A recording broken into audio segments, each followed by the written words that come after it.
দুঃখ কষ্টে বছর গড়ালেও কনকনে শীত যেন পিছু ছাড়ছে না সুনামগঞ্জের হাওড়াঞ্চলের মানুষদের। ঘন কুয়াশার সঙ্গে পাল্লা দিয়ে বাড়ছে শীতের দাপট। ঠান্ডায় জবুথবু হলেও জীবিকার লড়াই থেমে নেই নিম্ন আয়ের মানুষগুলোর। বৈরী আবহাওয়া উপেক্ষা করেই কেউ কৃষিকাজে, কেউ দিনমজুরির সন্ধানে বের হচ্ছেন প্রতিদিন। ভোরে হাওরে শীতের প্রকোপ আরো তীব্র। কুয়াশার চাদরে ঢাকা মাঠে বোরো চাষিরা নামছেন ধানের চারা রোপণে। কিন্তু তীব্র ঠান্ডা বাতাস আর কাদামাটির জমিতে কাজ করা সহজ নয়। অনেক সময় শীতের তীব্রতায় মাঠে নামতেই দেরি হয়ে যায়, ব্যাহত হয় জমি প্রস্তুত ও রোপণের কাজ। ফলে ঠিকমতো আবাদ হবে তো এই চিন্তা সারাক্ষণ তারা করছে চাষিদের। ঠান্ডা এই সময় খবর হওয়া খাবেন তারা না বুঝছেন না, আমরা যে কাম করতে হইব। ঠান্ডা হইলেও এর থেকে আর বেশি ঠান্ডা হইলেও মেঘ হইলেও কাজ করতে হইব, সেটার বাদ ঢুকাইতে হইব না, গৃহস্থ না হলে খাইতে হইতো নি।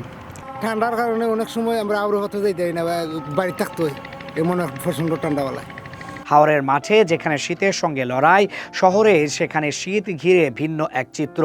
সন্ধ্যার পর সুনামগঞ্জ শহরের ফুটপাতে জমে উঠছে পুরনো শীত বস্ত্রের দোকান। শিশু, বৃদ্ধ ও নারীরা বেশি কষ্টে থাকায় কম দামে শীতের কাপড় কিনতে ভিড় করছেন সাধারণ মানুষ। শীতের প্রয়োজন আর সামর্থ্যের হিসাব মিলিয়ে চলছে দর কষাকষি।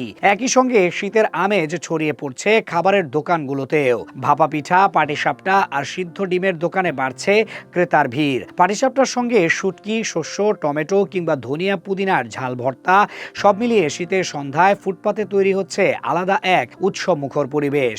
একদিকে কনকনে শীতের কষ্ট, অন্যদিকে জীবিকার অনিবার্য সংগ্রাম। এই দুয়ের মাঝখানেই প্রতিদিন কাটছে সুনামগঞ্জের হাওরবাসীর দিন। 12 ডিগ্রি তাপমাত্রা চলতেছে এখন, প্রচণ্ড কুয়াশা এবং ঠান্ডা, দেখার মতন না। রাস্তাঘাটে কোনো কিছু দেখা যাইতেছে না। আর গাড়ি নিয়ে যাইতেছি বাসায়, মানে কোনো কিছু দেখতেছি না। মানে এরকম কুয়াশা পড়ছে, এরকম ঠান্ডা পড়ছে আজ 2-3 দিন ধরে। বাসায় যখন থাকি এই সময় তো লেফ সারা দেখা যায় না, এই খেতা উঠলে খেতা গায়ে বিদ্যা যায়। তা আমরা তো সরকারি কোনটা পাইলাম না। বাচ্চা কাচ্চা লয়ে কিনবে খেতা ফসাতা দিয়া কষ্ট মষ্ট করে থাকি, কিনবে কাটাইছি দিন লাইটটা। আমরা যে সময় আরো হয়ে গিয়া ইম পালাইলে বড় কষ্ট লাগে, ঠান্ডা রইলে আত্মা জানতে হয়ে যায়, মানে তো খাঁজ করে খাওয়া লাগবো। বুঝলি, এটা লাগে আমরা সকাল টাইমে যাই আর দিন ওভারে খামো যাই কি কিন্তু খামো মন যাওয়া লাগে কি। ঠান্ডা তো বেতালা ঠান্ডা পড়ছে, মানে আন্দারি আর কি মতো সব তো রয়েছে আন্দারিয়া। খাম খাওয়া হতো ঠান্ডার মধ্যে, খাম খাওয়া খুব পরিশ্রম লাগে, পরিশ্রম কোনটা বানিয়ে লাগবো। ওই জন্য আমরা আলো গেছি না, 70 সময় আলো গেছি, 3-4 সময় গেছে রাইতে আলোর সময়। আল বাইয়া না আইলাম। অন্যান্য ঠান্ডার মধ্যে হাওড়ার ঠান্ডাটা একটু বেশি আর কি।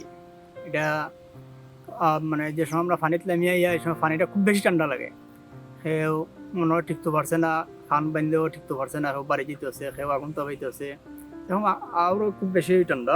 ঠান্ডা তো মোটামুটি এখন তো ঠান্ডা লাগে, খেতা কম্বল ছাড়া তো আর চলা সম্ভব না। এই যখন জ্যাকেট থুয়া আসি জমি যাইম হাল বল লাগি কিবা এই পানি খেল লাগি, তো অবশ্যই ঠান্ডা তো লাগে। আমরা ঠান্ডা তখন তারা লাগে, তখন আগুন করিয়া বললা বই তাই আর বর্তমানের ভালো ভালো কোয়ালিটিফুল জিনিসপত্র আছে, আমরা এটা দেখার জন্য আসি। যদি মনে করেন পছন্দ হয় 2-4টা নিতে পারি। ওই একদিন ধরে তো অতিরিক্ত শীত চলতেছে, চাচার সাথে আসলাম, দেখলাম